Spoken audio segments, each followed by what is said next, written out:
Eh, ya tenemos fundamentos de la sentencia. Sí.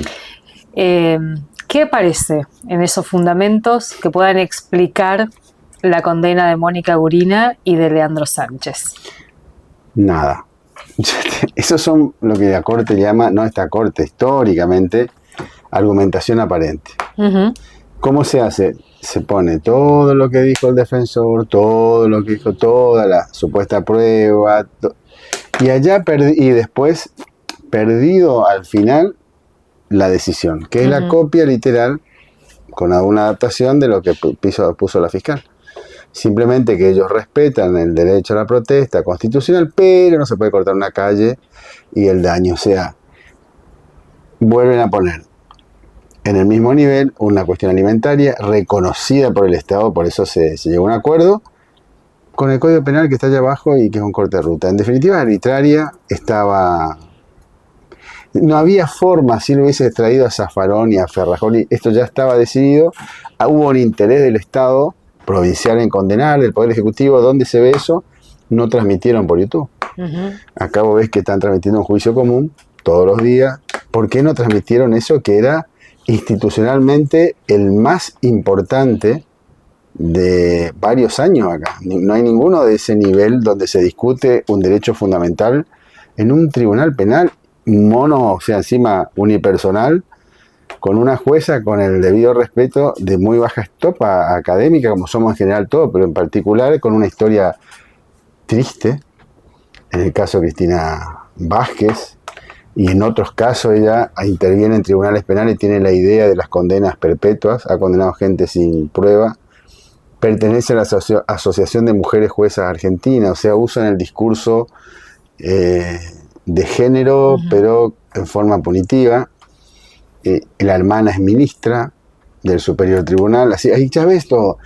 La otra hermana es jefa de legales de EMSA, porque uno tiene que ver ese contexto, no se puede. La otra es jefa de legales del Tribunal de Cuentas. Uh-huh. Entonces, ese contexto es obvio que esto no fue un juicio, y a tal punto no lo quisieron presentar públicamente que eso no era un juicio, sino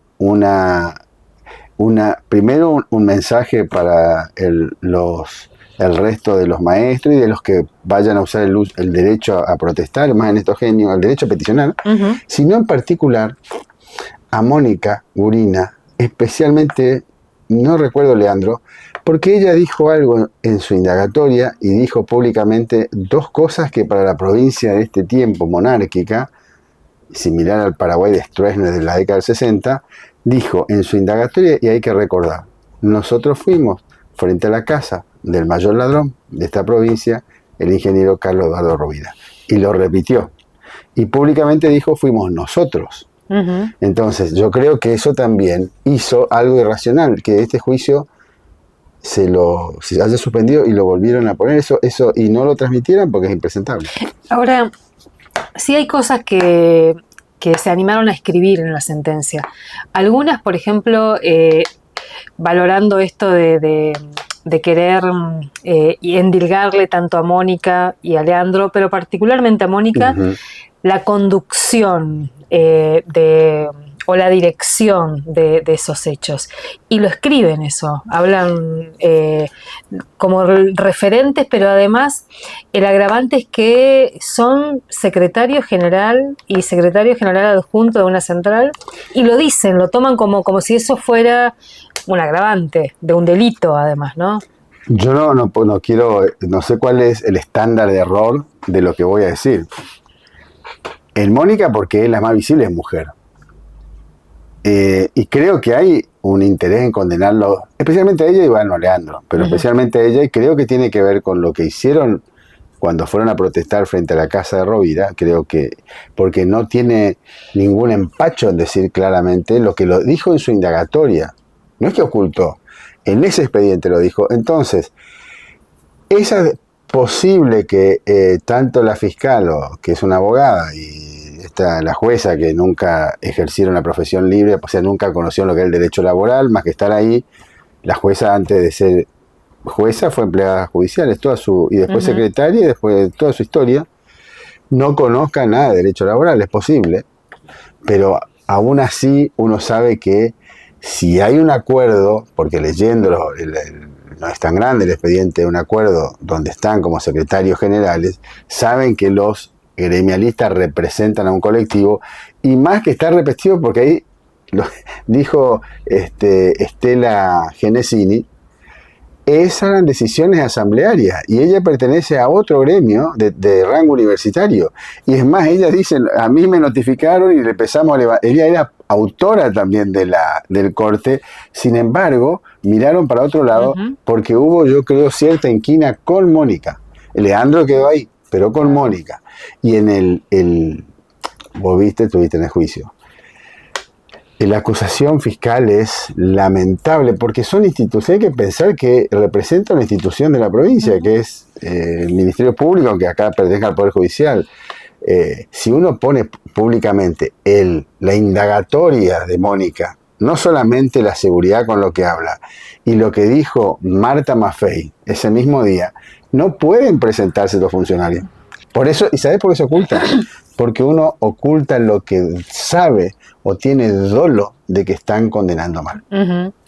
No, pensaba, ya que mencionás a Marta Maffei, que se introduce a partir de una amicus, pero también podríamos sumar, además de la indagatoria de Mónica, los testigos. Carlos Lescano, por ejemplo, que fue muy elocuente, la propia Estela Genesini, como decís, pero en la sentencia toman esos testimonios, pero para reforzar que la responsabilidad y la dirección de la conducción era, o sea, lo que se aportó como prueba de parte de la defensa lo toman como para reafirmar la condena. Porque no le busques una lógica discursiva porque tiene una contradicción in termine, lo que están diciendo.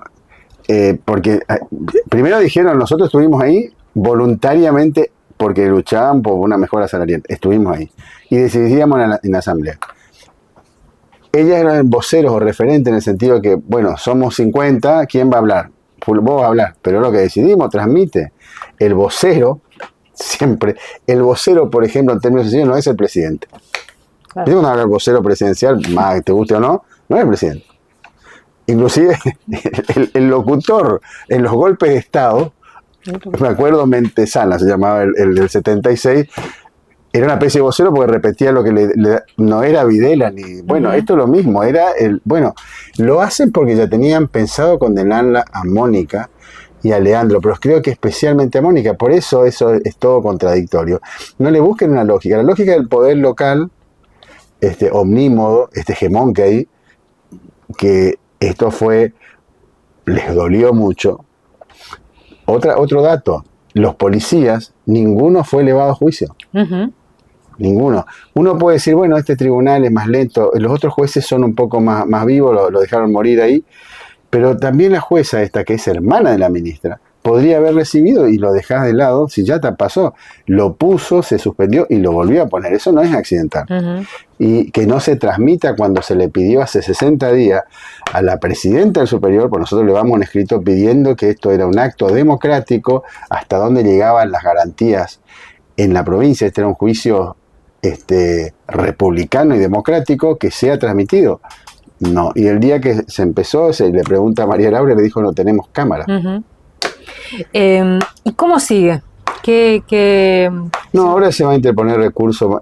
Mónica se va, porque yo lo que hago, vamos a pedirle que ella vaya por derecho propio con patrocinio, ya pensando en la corte.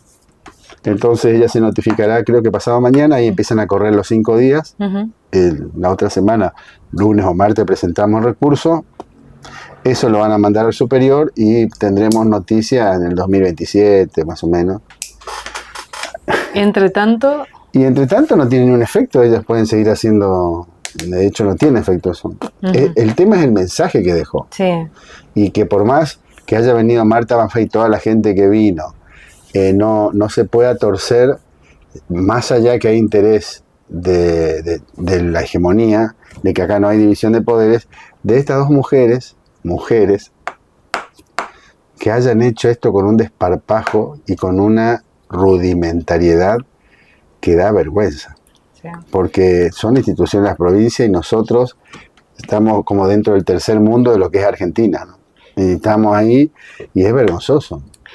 es una podían haber buscado el fallo Schifrin y copiar algún argumento. No hay argumento. ¿Y qué se va a plantear en la apelación? No, primero el tema central, porque en el alegato yo traté de no entrar al tema dogmático, eso es tirar para abajo. Lo hablé del estado de necesidad porque tenían la salida por ahí. Ni eso se le cayó 3 ideas. No, esto es la cuestión constitucional. Ellos nos argumentaron por qué cortar una ruta, desviar una avenida, que es el artículo 194 del Código, que es una ley, puede estar por arriba de una garantía y un derecho fundamental constitucional. Encima le expliqué que los derechos constitucionales no son solamente eso que no te lleven preso sin juicio previo, sino los derechos de segunda generación, digamos, que son las garantías positivas, derecho a la vivienda, a la alimentación, todo eso son tan importantes como los otros. Y estaban peticionando en eso, y siempre que vos haces uso de medidas de fuerza, algún dolor provoca, porque si no, por eso le puse el ejemplo, los pilotos de aerolíneas paran y mucha gente queda sin hotel, bueno, retienen su servicio. Acá en la provincia se cortó el centro de Posadas como 3 meses y surgió el INIM. Entonces, ¿cómo puede ser tan obtusa? Yo no creo que sea tan obtusa, simplemente cumplió lo que le pidieron. Y creo que es Mónica. Leandro también es importante, pero creo, y además es mujer. Creo que también eso, una mujer porque Mónica se plantó. Sí. Nadie se animó a decir, al punto que yo siempre recuerdo cuando dice eso en la indagatoria, la chica no escribía. Y le preguntó al secretario y ella le dijo, soy abogada y te digo que escribas lo que dije. Se quedó paralizada. Bueno, yo creo que tiene mucho que ver con eso. Eduardo, una cosita que sí quedó instalado en algunos medios, en esto de la interpretación también, que el derecho no es absoluto. De hecho hay un título, porque el tribunal trató de discutir esto y de obviar que hay prevalencia. No dijeron nada. Sí, en los bienes jurídicos en realidad. Claro. Pero quedó eso. Sí, es una pavada. No son iguales. Los bienes jurídicos tienen prelación. El ejemplo más sencillo que es, si yo no tengo que comer y me voy y me siento y le pido en un restaurante, denme de comer, y cuando termina le digo, estoy famélico, no tengo un centavo. Eso es estado de necesidad. Obvio que le afectó, porque ese alimento que me dio es gasto. Pero en ese contexto, el derecho a propiedad y el derecho a la vida alimentaria está por arriba. Eso se sabe, y los derechos están en prelación, no son iguales. No es lo mismo el derecho a la vida que el derecho a la propiedad. Es una tontería lo que dijo. Y cuando está en juego derecho, porque ella no solamente era alimentaria, también derecho a la educación, porque además me recuerdo que ella dice el estado de las escuelas en el interior. Ellos pelearon por todo eso y el Estado reconoce con un aumento del 100% prácticamente. No es lo mismo el que yo dé la vuelta a manzana porque acá me corte y no pueda llegar al edificio. Están en juego, es una tontería lo que dijo. Los bienes jurídicos, cuando están en conflicto, siempre hay prelación, siempre están en conflicto. Y hay algunos, por ejemplo, si los derechos fueran absolutos y hay que hacer una avenida, el Estado no tendría derecho a expropiar. ¿Y por qué? Porque hay un derecho a transporte y lo siento mucho por tu casa, pero te sacamos, te indemnizamos, pero te generan problemas. Siempre están en prelación, eso es una tontería. Pero obvio, están en prelación, podría haber resuelto por estado de necesidad, tenían la posibilidad de decir por excepcionalidad. Lo que pasa es que claramente acá hubo una decisión política de los verdaderos titulares del poder de la provincia en condenar a Mónica y a Leandro, especialmente a Mónica, porque además es mujer. Por eso se ocultó el juicio. Lo ocultaron. El segundo día casi que lo sacan a todos. Sí. Y en un momento querían dejar entrar medios oficiales, no había ninguno. Yo no lo vi a Canal 12 ahí. Estaban afuera. Pero no sacaban imágenes del juicio. Con Quisca hicieron una cadena provincial con esa cosa. Esto era mucho más importante que Quisca. Es mucho más importante. Lastimosamente bastardearon, lo tiraron a... Y gente como yo la verdad, eso le decía a unos amigos, ¿cómo se animan? Marta Maffei son instituciones. Y hizo un alegato, no hacía falta que nosotros aleguemos. Ya estaba. ¿Cómo se anima a desoír? Había un amigo de Cargarela, o sea, no de Paredes acá a la vuelta. No, de Gargarela. Hay que tener un poco de vergüenza, ¿no? Bueno, Eduardo, gracias. Esa es mi opinión.